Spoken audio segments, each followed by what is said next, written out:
Noon, magpapakain tayo ng manok ngayong hapon na to.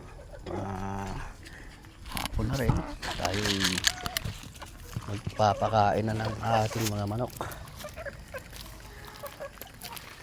at nagugutom na. Yan ang aking mga alaga dito sa Mindis.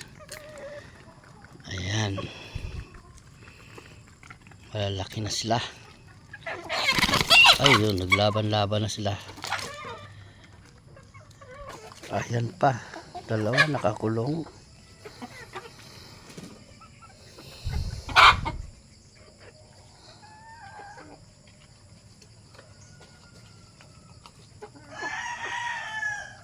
Medyo napaga ng pakain na 3:30 pa lang. Isa nakakulong, cobra siya.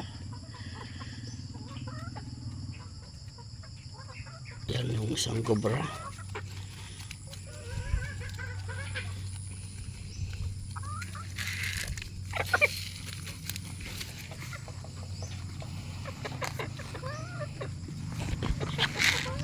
Yung isang nakakulong.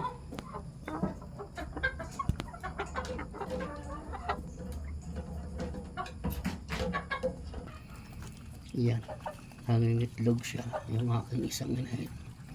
Yan, nag-aasawa yan. Yan.